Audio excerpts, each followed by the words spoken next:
ಆತ್ಮೀಯ ವಿದ್ಯಾರ್ಥಿನಿಯರೇ, ಇವತ್ತಿನ ದಿನ ಖಾಸಗೀಕರಣದ ರಾಜಕೀಯ ಪರಿಣಾಮಗಳು ಅಂತ ಮಾಡ್ತಾ ಇದ್ದೀನಿ. ಅಂದ್ರೆ ಖಾಸಗೀಕರಣ ಎಲ್ಲ ಆಗಿರೋದ್ರಿಂದ ರಾಜಕೀಯದ ಮೇಲೆ ಯಾವ ರೀತಿಯಾಗಿ ಪರಿಣಾಮ ಬೀರ್ತದೆ ಅನ್ನುವಂಥದ್ರ ಕುರಿತು ಇವತ್ತಿನ ದಿನ ನಾನು ಚರ್ಚೆ ಮಾಡ್ತಾ ಇದ್ದೀನಿ. ಮೊದಲನೇದಾಗಿ ಸಂಪತ್ತಿನ ಕೇಂದ್ರೀಕರಣ ಅಂತಾರೆ.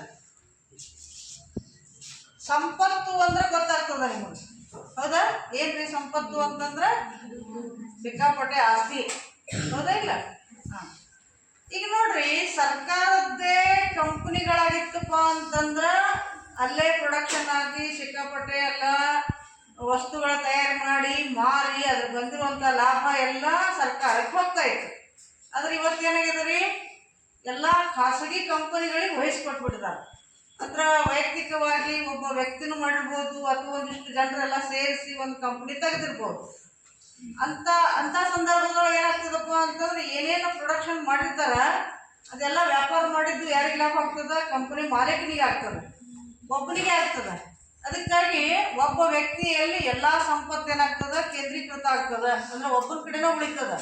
ಅವಾಗ ವೈಯಕ್ತಿಕ ಗಳಿಸಿದ ಆಸ್ತಿ ಮಂದಿ ಕೊಡಂಗಿಲ್ಲ ನೋಡ್ರಿ, ಬೇರೆಯವ್ರಿಗೆ ಕೊಡಲ್ಲ. ಈಗ ನಾವು ಗಳಿಸಿದ ಆಸ್ತಿ ನಮಗೆ ಅಥವಾ ನಮ್ಮ ಮಕ್ಕಳಿಗೆ, ನಮ್ಮ ಮೊಮ್ಮಕ್ಕಳಿಗೆ ಅನ್ನೋ ರೀತಿಯಲ್ಲಿ ಇರ್ತದ. ಮತ್ತೆ ಸರ್ಕಾರಕ್ಕೆ ಯಾಕೆ ಕೊಡ್ತಾರೆ? ಕೊಡಲ್ಲ, ಹೌದಾ ಇಲ್ವಾ? ಭಾಳ ಅಂತಂದ್ರೆ ಅಲ್ಪ ಸ್ವಲ್ಪ ಟ್ಯಾಕ್ಸ್ ಬಂದು ಮುಟ್ತದ, ಅದಕ್ಕಿಂತ ಹೆಚ್ಚಿಗೆ ಏನು ಹಣ ಬರಲ್ಲ. ಅವಾಗ ದೇಶದ ಪ್ರಗತಿ ಮಾಡಬೇಕು, ಏನಾದರೂ ಸುಧಾರಣೆ ಮಾಡಬೇಕು ಅಂತಂದ್ರೆ ಮೊಟ್ಟ ಮೊದಲು ಬೇಕಾಗಿರೋದೇನ್ರಿ? ಹಣದ ಅವಶ್ಯಕತೆ ಅದ. ಮತ್ತದ ಹಣನ ಇಲ್ಲ ಅಂತಂದಾಗ ಏನು ಸಾಧನೆ ಮಾಡಲಿಕ್ಕೆ ಆಗಲ್ಲ, ಆಡಳಿತವನ್ನು ಮಾಡ್ಕೊಂಡು ಹೋಗ್ಲಿಕ್ಕೆ ಆಗಲ್ಲ. ಅಂತ ಸಂದರ್ಭದೊಳಗೆ ಎಲ್ಲ ಕಡೆಗೂ ಆಹಾಕಾರ ಆಗಿಬಿಡ್ತದ. ಯಾಕಂದ್ರೆ ಎಲ್ಲ ಕಾಸ್ಟ್ಲಿ ಮಾಡ್ಬೇಕಾಗ್ತದ, ಹಂಗೆ ಹಿಂಗೆ ಅಂತೇಳಿ ತ್ರಾಸ ಆಗ್ತದ. ಅಂತ ಸಂದರ್ಭದೊಳಗೆ ಎಲ್ಲ ಜನ ಏನ್ ಮಾಡ್ತಾರಪ್ಪ ಅಂತಂದ್ರೆ ರೊಚ್ಚಿಗೆ ಎದ್ದು ಬಿಡ್ತಾರ. ಆಮೇಲೆ ಏನಪ್ಪ ಸರ್ಕಾರ ಇದು, ಎಂತ ಸರ್ಕಾರ ಅದ, ಏನೂ ಕೆಲಸ ಮಾಡೋದೇ ಇಲ್ಲ ಅನ್ನುವಂಥ ಮಾತು ಮಾತಾಡ್ತಾರೆ. ಅದಕ್ಕಾಗಿ ಇದು ನೇರವಾಗಿ ಯಾವ್ದ್ರ ಮೇಲೆ ಹೊಡೆಸ್ಬಿಡ್ತದಪ್ಪ ಅಂತಂದ್ರೆ ರಾಜಕೀಯದ ಮೇಲೆ. ಯಾಕಂದ್ರೆ ನೆಕ್ಸ್ಟ್ ಟೈಮ್ ಎಲೆಕ್ಷನ್ ಮೇಲೆ ಅವ್ರು ಏನ್ ಮಾಡಲ್ಲ, ವೋಟ್ ಹಾಕೋದಿಲ್ಲ. ಏನು ಎಂಥ ಸರ್ಕಾರ ಅದ, ಏನು ಉಪಯೋಗ ಇಲ್ಲ, ಏನು ಉದ್ಯೋಗ ಸೃಷ್ಟಿ ಮಾಡೋಂಗಿಲ್ಲ, ಅಥವಾ ಏನೊಂದು ಹಣ ಕೊಡೋಂಗಿಲ್ಲ, ಅಥವಾ ಯಾವುದೇ ರೀತಿಯಾದಂತಹ ಫೆಸಿಲಿಟೀಸ್ ಉತ್ತಮ ರೀತಿಯಲ್ಲಿ ಇಲ್ಲ, ತಗೊಂಡು ಏನು ಮಾಡೋದದ ಅನ್ನೋ ರೀತಿಯೊಳಗೆ ಜನ ಮಾತಾಡಲಿಕ್ಕೆ ಶುರು ಮಾಡ್ತಾರೆ. ಸೊ ಹಾಗಾಗಿರೋದ್ರಿಂದ ಸಂಪತ್ತು ಒಂದೇ ಕಡೆ ಕೇಂದ್ರೀಕರಣ ಆಗಿರೋದ್ರಿಂದ ಒಬ್ಬ ವ್ಯಕ್ತಿ ಕೈಯಾಗ ಸಿಗೋದ್ರಿಂದ ಅವ ತನ್ನ ವೈಯಕ್ತಿಕ ಲಾಭನೇ ನೋಡ್ಕೊಳ್ತಾನೆ ವಿನಃ ದೇಶದ ಬಗ್ಗೆ ಚಿಂತೆ ಮಾಡಲ್ಲ.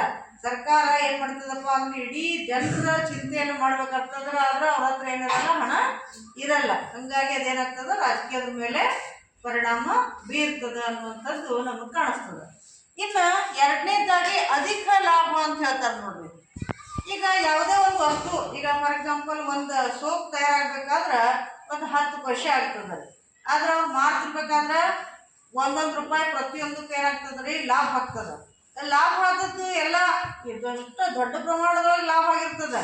ಅದ್ರಾಗಿಂದ ಏನೂ ಯಾರಿಗೆ ಕೊಡಲ್ಲ, ಇವರಿಗೆ ಸರ್ಕಾರದವರಿಗೆ ಕೊಡಲ್ಲ. ಎಲ್ಲ ಲಾಭ ಯಾರಿಗೆ ಕೊಡ್ತಾರ? ಖಾಸಗಿ ವ್ಯಕ್ತಿಗಳು ಅಥವಾ ಖಾಸಗಿ ಕಂಪನಿಯವ್ರು ಏನ್ ಮಾಡ್ತಾರಪ್ಪ ಅಂತಂದ್ರೆ ಅವುಗಳನ್ನ ಇಟ್ಕೊಳ್ತಾರೆ. ಈಗ ಎಲ್ಲಾ ವಸ್ತು ನೋಡ್ರಿ, ಯಾವುದೇ ವಸ್ತು ತಯಾರು ಮಾಡಿದ್ರೆ ಕಡಿಮೆ ರೊಕ್ಕದೊಳಗೆ ತಯಾರಾಗಿರ್ತದೆ. ಕೆಲಸದಾಳಿ ಭಾಳ ಅಂತಂದ್ರೆ ಒಂದು ಸ್ವಲ್ಪ ಮಟ್ಟಿಗೆ ರೊಕ್ಕ ಕೊಟ್ಟಿರ್ತಾರೆ, ಅಂದ್ರೆ ಕೆಲಸ ಮಾಡುವಂಥವ್ರಿಗೆ. ಉಳಿದಿರೋ ಹಣ ಏನ್ ಮಾಡ್ತಾರ? ಅವ್ರು ಎಲ್ಲಾನು ಯಾವ್ದಕ್ಕೆ ತಗೊಳ್ತಾರ? ತಮ್ಮ ಖಾತೆಗೇನ ಹಾಕೊಳ್ತಾರೆ. ಸೊ ಹಾಗಾಗಿ ಅವರು ಸರ್ಕಾರದ ಬೊಕ್ಕಸಕ್ಕ ಯಾವುದೇ ರೀತಿಯಾದ ಲಾಭ ಇಲ್ಲ ಅನ್ನುವಂಥದ್ದು ನಮಗೆ ಕಾಣ್ತದ. ಹಾಗಾಗಿ ಇದು ಸಹಿತ ಏನಾಗ್ತದಪ್ಪ ಅಂತಂದ್ರೆ ರಾಜಕೀಯ ಮೇಲೆ ಪ್ರಭಾವ ಬೀರ್ತಾ ಇದೆ. ಯಾಕಂದ್ರೆ ಸರ್ಕಾರದ ಹತ್ರ ಏನು ಉಳಿಯಲ್ಲ, ಲಾಭನೇ ಇಲ್ಲ, ಹಣನೇ ಇಲ್ಲ, ಮತ್ತು ರೊಕ್ಕನ ಹಾಕಿರಂಗಿಲ್ಲ, ಅವರು ಬಂಡವಾಳನ ಉಳಿರಂಗಿಲ್ಲ, ಯಾವುದೇ ಬೆನಿಫಿಟ್ ಬಂದಿರಂಗಿಲ್ಲ, ಲಾಭ ಬಂದಿರಂಗಿಲ್ಲ, ಮತ್ತು ಇನ್ನು ಅಧಿಕ ಲಾಭ ಅಂತೂ ದೂರ ಉಳಿತು ಅನ್ನೋ ಕಾರಣಕ್ಕಾಗಿ ಇಲ್ಲೇನ್ ಹೇಳ್ತಾ ಇದಾರಪ್ಪ ಅಂತಂದ್ರೆ ಇದು ಸಹಿತ ರಾಜಕೀಯದ ಮೇಲೆ ಪ್ರಭಾವ ಬೀರ್ತಾ ಇದೆ ಅಂತ. ಅಂದ್ರ ಹಣಕಾಸಿನ ದುಬ್ಬರ ಬಂದ್ಬಿಡ್ತದೆ. ಹಣಕಾಸು ಸ್ಥಿತಿ ಎಮರ್ಜೆನ್ಸಿ ತರುವಂತ ಪರಿಸ್ಥಿತಿ ಬರ್ತದೆ. ಯಾಕಂದ್ರೆ ರೊಕ್ಕ ಇಲ್ಲ ಅಂತಂದ್ರೆ ಎಮರ್ಜೆನ್ಸಿ ಘೋಷಣೆ ಮಾಡುವಂತ ಪರಿಸ್ಥಿತಿ ಬರ್ತದ. ಅದಕ್ಕಾಗಿ ಏನ್ ಹೇಳ್ತಾರಪ್ಪ ಅಂತಂದ್ರೆ ರಾಜಕೀಯದ ಮೇಲೆ ಪರಿಣಾಮ ಬೀರ್ತದ ಅಂತ ಹೇಳ್ತಾರ. ಇನ್ನು ನೆಕ್ಸ್ಟ್ ಏನ್ ಹೇಳ್ತಾರಪ್ಪ ಅಂತಂದ್ರೆ ಸ್ಥಳೀಯ ಕೈಗಾರಿಕೆಗಳು ಮುಚ್ಚುತ್ತವೆ. ಈಗ ನಮ್ಮ ದೇಶದ ಕೈಗಾರಿಕೆಗಳು ಮುಚ್ತವ್ರಿ, ಹೊರದೇಶದ್ದು ಅಥವಾ ವಿದೇಶದ ಕೈಗಾರಿಕೆಗಳು ಎಲ್ಲ ಓಪನ್ ಹಾಕೊಂಡಿರ್ತಾವ ಅಂತ. ಯಾಕಂದ್ರೆ ನಮ್ಮ ಎಲ್ಲ ನೋಡ್ರಿ ಈಗ ಕಾಸ್ಟ್ಲಿ ಅದಾವ್ರಿ.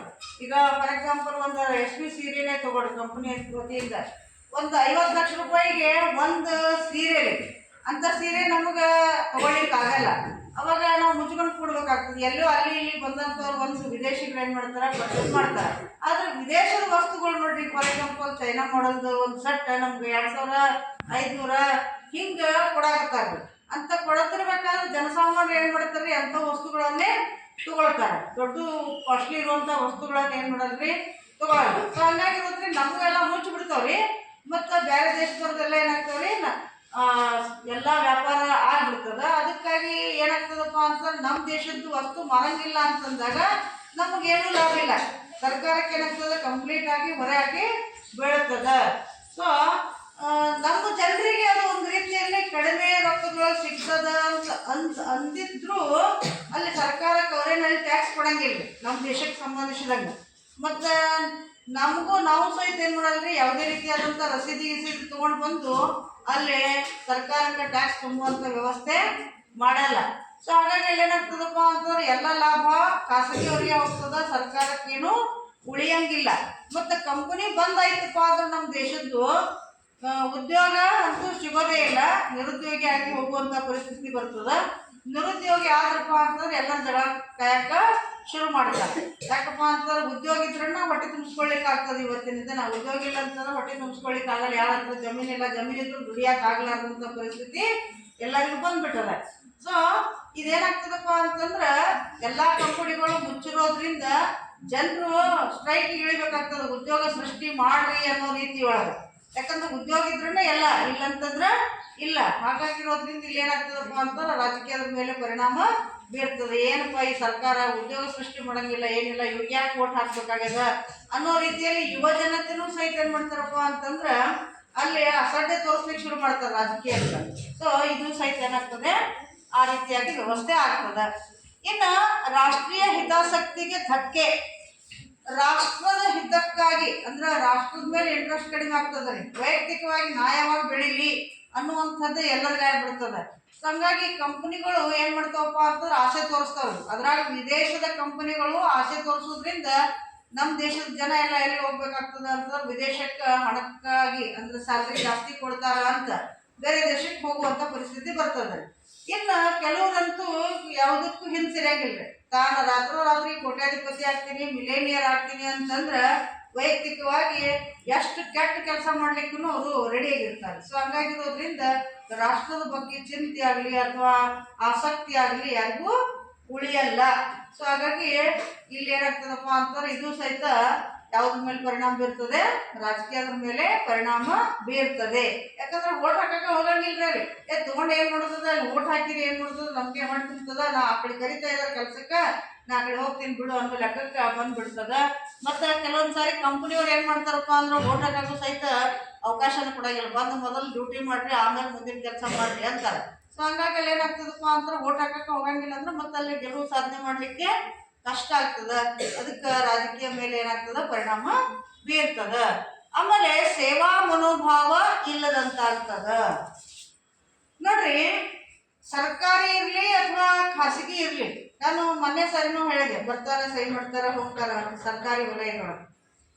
ಆದ್ರೆ ಅಲ್ಲಿ ಹಂಗೇನಾದ್ರು ಮನ್ಸು ಮಾಡಿದ್ರೆ ಸಸ್ಪೆಂಡ್ ಮಾಡ್ತಾರ್ರಿ, ತೆಗೆದು ಹಾಕ್ತಾರೆ. ಎಲ್ಲೇ ಸರ್ಕಾರಿ ವಲಯದಾಗ ಸ್ಯಾಲ್ರಿನ ಬಂದಾಗ್ಬಿಡ್ತದ. ಅವಾಗ ಆಟೋಮೆಟಿಕ್ ಆಗಿ ಹೆದರ್ಕೊಂಡು ಏನು ಮಾಡ್ತಾರ್ರಿ, ಕೆಲಸ ಕಾರ್ಯಗಳನ್ನ ಮಾಡ್ತಾರೆ. ಆದ್ರೆ ಇಲ್ಲಿ ಹಂಗಿಲ್ರಿ. ಒಂದು ಪ್ರಾಜೆಕ್ಟ್ ಕೊಟ್ಟಾರ, ಆ ಪ್ರಾಜೆಕ್ಟ್ ಮಾಡಕ್ಕಂತ ಬಹಳ ದಿನ ತಗೊಂಡ್ಬಿಡ್ತಾರೆ. ಒಂದೇ ಕೆಲಸ ಮಾಡಕ್ ಬಹಳ ದಿನ ತಗೊಂಡ್ರಪ್ಪ ಅಂತಂದ್ರ ಆ ಕೆಲ್ಸಕ್ಕೆ ಏನು ವ್ಯಾಲ್ಯೂ ಅದ, ಏನು ಕೆಲವೇ ಇಲ್ಲ. ಸೊ ಹಾಗಾಗಿರೋದ್ರಿಂದ ಇದೇನಾಗ್ತದಪ್ಪ ಅಂತಂದ್ರೆ ಸೇವೆ ಮಾಡುವಂತ ಮನೋಭಾವನೆ ಏನದ ನೋಡ್ರಿ, ಅದು ಕಡಿಮೆ ಆಗಿಬಿಡ್ತದೆ. ಮಾಡಿದ್ರೆ ಬಿಡು, ನಾಳೆ ಮಾಡೋನು, ಈಗೇನು ಅಷ್ಟೊಂದು ಗಡ್ಬಡಿ ಇಲ್ಲ ಅಂತ ಮಾತು ಬರ್ತದೆ. ಈಗ ಯಾವಾಗಲೂ ನಾವು ದೇಶದ ಅಭಿವೃದ್ಧಿ ಹೊಂದಬೇಕು ಅಂತಂದ್ರೆ ನಮ್ಮ ಒಳಗೆ ಯಾವತ್ತೂ ಏನಿರ್ಬೇಕಪ್ಪ ಅಂತಂದ್ರೆ ಕೆಲಸ ಮಾಡಬೇಕು ಅನ್ನುವಂಥ ಮನೋಭಾವನೆ ಇರಬೇಕು, ಸೇವೆ ಮಾಡಬೇಕು ಅನ್ನುವಂಥ ಮನೋಭಾವನೆ ಇರಬೇಕು. ಆದರೆ ಇವತ್ತೇನಾಗಿದೆ, ಅದು ಕಡಿಮೆ ಆಗ್ತಾ ಹೋಗ್ತಾ ಇದೆ. ಆಯ್ತು, ನಾಳೆ ನೋಡೋಣ, ನಾಡಿದ್ದು ನೋಡೋಣ, ಅವಾಗ ನೋಡೋಣ, ಈಗ ನೋಡೋಣ ಅನ್ಕೊಂತ ಬಂದ್ಬಿಡ್ತೀವಿ. ಹಾಗಾಗಿ ಅದೇನಾಗ್ತದೆ, ರಾಜಕೀಯದ ಮೇಲೆ ಪರಿಣಾಮ ಬೀರ್ತಾ ಇದೆ. ಇನ್ನು ಉದ್ಯೋಗದ ಭದ್ರತೆ ಇಲ್ಲ ಖಾಸಗಿ ಒಳಗೆ. ಇವತ್ತು ತಗೊಂಡಿರ್ತಾರ್ರಿ, ಕೆಲಸ ಕರೆಕ್ಟಾಗಿ ಮಾಡಿದ್ರೆ ಇಟ್ಕೊಳ್ತಾರೆ, ಇಲ್ಲಂತಂದ್ರೆ ಹೊರಗೆ ಹಾಕ್ಬಿಡ್ತಾರೆ. ಅವಾಗ ಮನಿ ನಡೀದು ಹೆಂಗೆ ಅಂತ. ಅದಕ್ಕಾಗಿ ಎಲ್ಲರೂ ಖಾಲಿ ಆಗಿಬಿಡ್ತಾರೆ. ಒಂದು ಕಂಪನಿ ಮುಚ್ಚಿದ್ರಪ್ಪ ಅಂತಂದ್ರೆ ಮುಗಿದೋತ್ರಿ, ಎಲ್ಲರೂ ನಿರುದ್ಯೋಗಿಗಳಾಗ್ಬಿಡ್ತಾರೆ. ಅಂಥ ಸಂದರ್ಭದೊಳಗೆ ಜನ ಹಸಿವಿನಿಂದ ಬಳಲಬೇಕಾಗ್ತದೆ. ಅವ್ರದೇ ಆದಂಥ ಮೂಲಭೂತ ಸೌಕರ್ಯಗಳನ್ನು ಪಡಿಲಿಕ್ಕೆ ಕಷ್ಟಪಡ್ಬೇಕಾಗ್ತದೆ. ಅದಕ್ಕೆ ಸರ್ಕಾರದ ವಿರುದ್ಧ ಮತ್ತೇನು ಮಾಡ್ತಾರೆ, ದಂಗೆ ಮಾಡ್ತಾರೆ. ಇದು ಸಹಿತ ಏನಾಗ್ತದಪ್ಪ ಅಂತಂದ್ರೆ ರಾಜಕೀಯದ ಮೇಲೆ ಪರಿಣಾಮ ಬೀರ್ತದ. ಇನ್ನು ಸಾರ್ವಭೌಮತ್ವಕ್ಕೆ ಧಕ್ಕೆ ಅಂತ ಹೇಳ್ತಾರೆ. ಏನ್ರಿ ಸಾರ್ವಭೌಮತ್ವ ಅಂದ್ರೆ ನಮ್ಮದೇ ಆದಂಥ ಸ್ವತಂತ್ರವನ್ನು ಕಾಪಾಡಿಕೊಂಡು ಹೋಗಾಕು ಸಹಿತ ಏನಾಗ್ತದ, ಕಷ್ಟ ಆಗ್ತಾ ಇದೆ. ಯಾಕಂತಂದ್ರೆ ಇವತ್ತು ಸೈಬರ್ ಕ್ರೈಮ್ ಆಗ್ತಾ ಇದ್ದಾರೆ. ಎಲ್ಲ ಫೋನಿನ ನೇರ ಕಾರ್ಯಕ್ರಮ. ಇಲ್ಲಿ ಏನು ಒಳಗೆ ನಡೀತದ ಅನ್ನುವಂಥದ್ದನ್ನು ವಿದೇಶಕ್ಕೆ ಹೇಳಿ ವಿದೇಶದಿಂದ ಹಣ ತಗೊಳ್ಳುವಂಥ ಚಾನ್ಸಸ್ ಹೆಚ್ಚದರಿ. ಸೊ ಹಂಗಾಗಿರೋದ್ರಿಂದ ಲಾಭ ತನ್ನ ಸ್ವಂತಕ್ಕಾಗಿ ಮಾಡ್ಕೊಳ್ಳೋ ಸಲುವಾಗಿ ದೇಶದ ಚಿಂತೆ ಮಾಡಲಾರ್ದೆ ದೇಶದ ಸ್ವಾತಂತ್ರ್ಯನೂ ಹೋಗ್ತದ, ಸಾರ್ವಭೌಮತ್ವನೂ ಹೋಗುವಂಥ ಚಾನ್ಸಸ್ ಅದ, ಪರಮಾಧಿಕಾರ ಹೋಗ್ಲಿಕ್ಕೆ ಆಗ್ತದ ಅನ್ನುವಂಥದ್ದು ಸಹಿತ ವಿಚಾರ ಜನ ಮಾಡಲ್ರಿ. ರಾತ್ರಿ ಏನು ಮಾಡ್ತಾರಪ್ಪ ಅಂತಂದ್ರೆ ಶ್ರೀಮಂತ ಆಗ್ಲಿಕ್ಕೆ ಇಂಥ ದುಷ್ಟ ಕೆಲಸಗಳನ್ನ ಮಾಡ್ತಾರ. ಸೊ ಹಾಗಾಗಿರೋದ್ರಿಂದ ಇದು ಸಹಿತ ಏನಾಗ್ತದೆ, ರಾಜಕೀಯದ ಮೇಲೆ ಪರಿಣಾಮ ಬೀರ್ತಾ ಇದೆ. ಅಂದ್ರೆ ದೇಶದ ಸ್ವಾತಂತ್ರ್ಯನೇ ಇಲ್ಲ, ಪರಮಾಧಿಕಾರನೇ ಇಲ್ಲ, ಸಾರ್ವಭೌಮತ್ವನೇ ಇಲ್ಲ ಅಂತಂದ್ರೆ ನಮಗೆ ಯಾವುದು ವ್ಯಾಲ್ಯೂ ಇಲ್ಲ. ಸೊ ಹಂಗಾಗಿರೋದ್ರಿಂದ ಇದು ಸಹಿತ ಏನಾಗ್ತದೆ, ರಾಜಕೀಯ ಪರಿಣಾಮ ಆಗ್ತದೆ. ಸೊ ಇಲ್ಲಿಗೆ ಇದು ಖಾಸಗೀಕರಣದ ರಾಜಕೀಯ ಪರಿಣಾಮಗಳು ಮುಕ್ತಾಯ ಆಗ್ತಾ ಇದೆ. ಇಷ್ಟ ಆದಲ್ಲಿ ಲೈಕ್ ಮಾಡಿರಿ, ಶೇರ್ ಮಾಡಿರಿ ಮತ್ತು ಕಮೆಂಟ್ ಮಾಡಿರಿ. ಧನ್ಯವಾದಗಳು.